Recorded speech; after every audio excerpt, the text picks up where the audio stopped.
Bienvenidos a un viaje sonoro a través del tiempo y la leyenda. En el corazón de los Andes, donde el cielo parece tocar la tierra, se alzan ciudades que guardan secretos en sus piedras centenarias. Hoy, nos adentramos en una de las joyas de América, Quito, la capital del Ecuador. Les contaremos una historia que ha sido susurrada de generación en generación, una leyenda que advierte sobre el orgullo y celebra la redención, la historia del gallo fantasmal de la Catedral de Quito.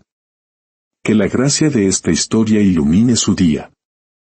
Y si al escucharla sienten el deseo de que estas leyendas sigan viajando a través de las ondas, un simple gesto como dar me gusta o suscribirse a nuestro canal es una bendición que nos permite continuar esta labor. Acompáñenos.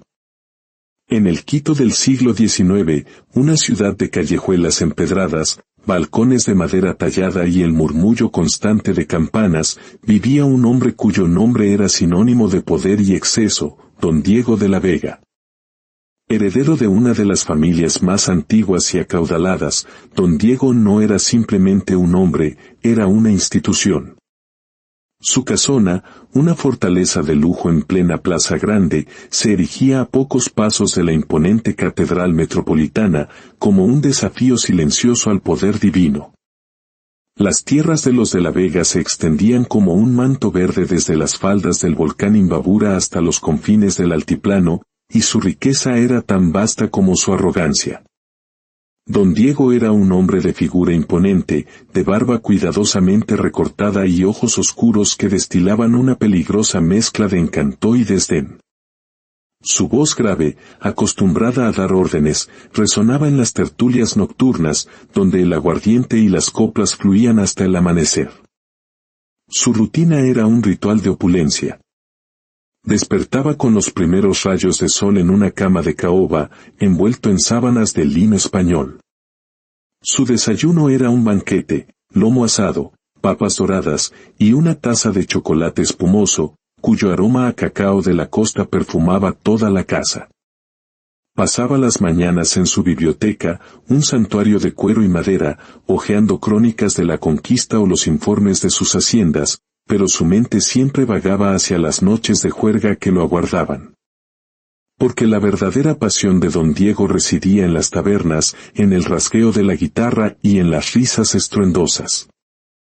Cada tarde, tras una siesta reparadora, se ataviaba como un galán de la época, traje de paño negro, chaleco de seda y un sombrero de ala ancha. Sus botas relucientes resonaban en los adoquines de la Plaza Grande, pero su destino no era la iglesia, sino un establecimiento llamado La Luna de Plata. Regentada por la enigmática Isabela, una mujer de belleza legendaria y sonrisa que prometía 1000 secretos, La Luna de Plata era el epicentro de la vida bohemia de Quito. Hombres de toda clase social se congregaban allí, atraídos por el dulce licor de mistela y, sobre todo, por la presencia magnética de su dueña. Don Diego, por supuesto, estaba hechizado por ella. Pero había algo que distinguía a Don Diego de los demás parroquianos, un desdén profundo y visceral por el gallo de la catedral. Cada tarde, al pasar por el pretil de la iglesia, alzaba la vista hacia la cúpula, donde se erguía la figura de un gallo de metal, símbolo de vigilancia y orgullo para los quiteños. Para Don Diego, era un objeto de burla. ¡Qué disparate de gallito!, exclamaba con desprecio. Un adefesio inútil en lo alto de la ciudad. ¿Quién tuvo la osadía de ponerlo ahí?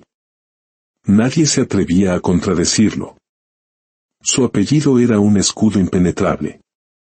Pero los más ancianos murmuraban en voz baja, advirtiendo que tal arrogancia, tal falta de respeto a los símbolos sagrados, tarde o temprano le traería la desgracia. Una noche, envalentonado por una cosecha excepcional y varias copas de más, Don Diego se detuvo frente a la catedral. La luna bañaba la plaza en una luz fantasmal. Alzó el puño hacia la cúpula y gritó al viento, «Gallito inútil. Si tan valiente eres, bájate de ahí y enfréntame». Una risa hueca acompañó sus palabras, y continuó su camino hacia la luna de plata, sin saber que había sellado su destino. La noche en la taberna fue un torbellino de música, alcohol y bravuconadas. Con cada copa de mistela, la arrogancia de don Diego crecía como una marea oscura. No hay gallo que valga en esta ciudad, gritaba golpeando la mesa, y menos ese pedazo de hojalata. Fue pasada la medianoche cuando, tambaleándose por las calles desiertas y envueltas en neblina, don Diego emprendió el regreso a casa. El silencio era sepulcral. Al llegar de nuevo al pretil de la catedral, se detuvo.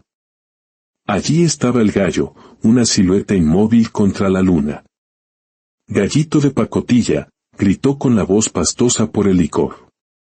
Bájate si te atreves y demuéstrame que vales algo. Sus palabras resonaron en la plaza vacía. Y entonces, ocurrió lo imposible. Un viento helado recorrió la plaza, apagando las farolas. El suelo tembló bajo sus pies. Don Diego alzó la vista, y el alcohol se evaporó de su sangre, reemplazado por un terror puro y helado. El gallo de metal se estaba moviendo. Sus alas, antes rígidas, se desplegaron con un crujido metálico que desgarró el silencio. Sus ojos, antes huecos, se encendieron con un brillo rojizo infernal. La figura creció, haciéndose inmensa, hasta que su sombra cubrió toda la cúpula. Con una lentitud sobrenatural, el gallo descendió, flotando en el aire como un espectro de pesadilla. Quien osa insultarme, rugió una voz profunda y retumbante, una voz de trueno y piedra antigua que parecía salir de las entrañas mismas de la catedral. Don Diego, petrificado, cayó de rodillas. El gallo, ahora del tamaño de un caballo, tocó el suelo con un golpe seco que hizo temblar los adoquines. Sus garras, afiladas como dagas, brillaban a la luz de la luna. Perdón, perdón, balbuceó don Diego, el terror ahogando sus palabras. Fue el licor. Solo el licor. Pero el gallo no estaba allí para escuchar excusas. Alzó una de sus patas y rasgó la pierna de don Diego, arrancándole un grito de dolor y sangre. Luego, su pico de metal se descargó sobre su cabeza, haciéndolo ver un universo de estrellas y oscuridad. Basta, por favor, suplicó, cubriéndose el rostro. Has profanado mi nombre y el de esta ciudad con tu arrogancia, habló de nuevo el espectro. Jura ahora que cambiarás. Que dejarás el licor. Que respetarás a tus semejantes. Y que no volverás a esa taberna de perdición. Temblando de miedo y dolor, don Diego juró. Lo juro, lo juro. No beberé más. Me alejaré de la luna de plata. Ten piedad. El gallo lo observó, evaluando la sinceridad de su juramento. Si rompes tu promesa, advirtió la voz cavernosa, regresaré. Y no habrá clemencia. Con un aleteo ensordecedor, la figura se desvaneció en la neblina. Don Diego quedó solo en el suelo, sangrando, con el corazón latiendo desbocado. Al mirar a la cúpula, el gallo estaba allí, inmóvil como siempre.